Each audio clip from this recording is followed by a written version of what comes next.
Les phases culturelles préparatoires de la 8e édition du festival Djogbe-Mitonaye sont quasiment terminées à Ayou, dans la commune d'Alada. Ainsi, du 2 au 5 décembre 2024, une grande cérémonie annuelle d'offrande et de prière aux divinités a réuni adeptes et spectateurs autour de la vénérée Naek Podito Animaso de Kondodo Todegla. Il s'agit de la cérémonie de Huetanou, faite aux divinités périodiquement. Le festival Djogbe-Mitonaye étant à sa 8e édition, il est de bon ton que la phase cultuelle soit séparée de la phase culturelle. D'autant plus que nous parlons de la puissance matricielle, nous l'avons hérité des ancêtres, de nos arrière-grands-mères. Ils sont quand même des prêtresses vaudou.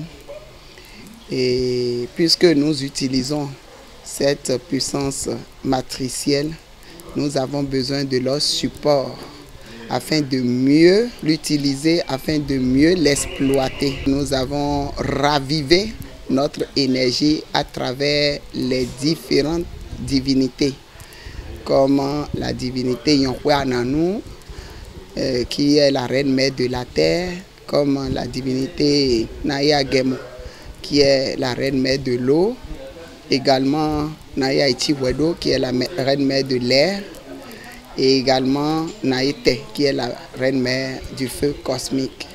Donc nous les avons célébrées afin qu'elles puissent nous soutenir dans la mission et que tout le monde, tous ceux qui doivent participer au festival Djogbe-Mitonaye soient en pleine santé. Le festival Djogbe-Mitonaye constitue un moment privilégié pour révéler les potentialités de la femme à elle-même. Les secrets des grands-mères sont partagés avec la jeunesse afin de créer un cadre intergénérationnel innovant. Pour la vénérée Naek Podito Animaso de Kondodo Todegla, il faut puiser dans l'expérience des années pour permettre à la femme d'aujourd'hui de vivre pleinement sa vie sociale et de couple. Nous avons hérité de nos grands-mères et nous ne voulons pas garder cette connaissance pour nous-mêmes. La connaissance se partage. Donc nous faisons tout ce qu'il faut pour que la femme d'aujourd'hui comprenne que nous avons reçu l'éducation moderne, mais il y a aussi notre tradition qu'on ne pourra pas négliger et aller loin. Donc il faut joindre les deux et ensemble nous allons marcher sur les deux pieds, avoir de l'équilibre et de la stabilité sociale. L'acte 8 du festival Djogbe-Mitonaye aura lieu du 3 au 6 janvier 2025 à Ayou, dans la commune d'Alada. J'invite toute la population, que nous soyons chrétiens, musulmans ou évangéliques, que nous soyons athées, que nous ne croyons en rien. Le festival Djogbe-Mitonaye est pour tout le monde.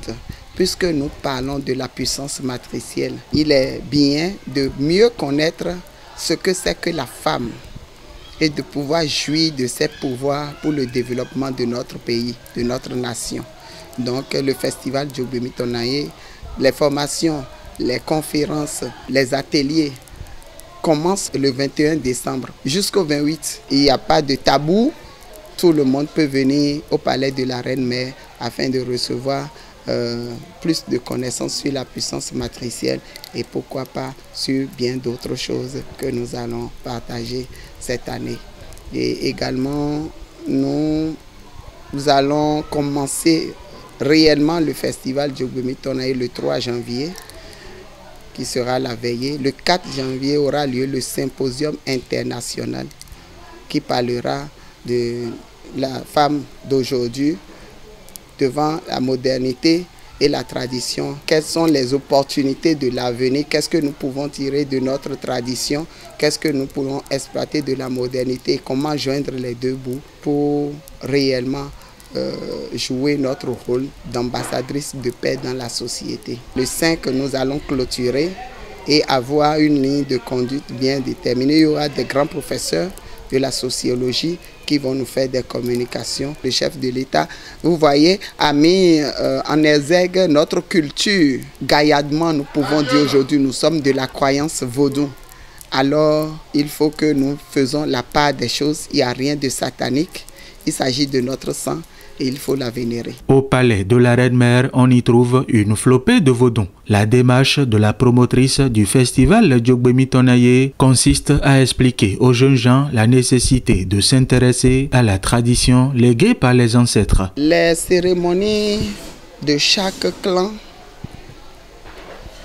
révèlent et rappellent à notre être nos forces et nos faiblesses.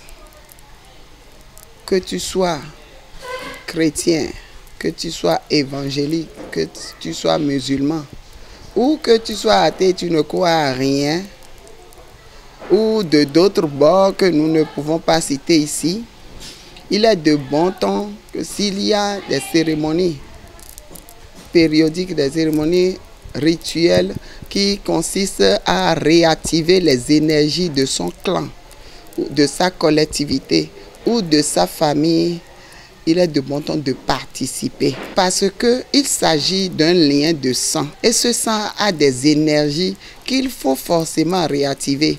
Si vous ne participez pas à ces cérémonies périodiques, quel que soit ce que vous allez faire, vous allez rencontrer des problèmes car les énergies en vous ont besoin de ces essences-là pour s'activer. Les différentes activités du festival sont ouvertes à tout le public. En effet, initié ou athée peut y faire un tour pour profiter des sages conseils de la vénérée Naekpodjito Animaso de Kondo do Toregla et de ses invités de marque.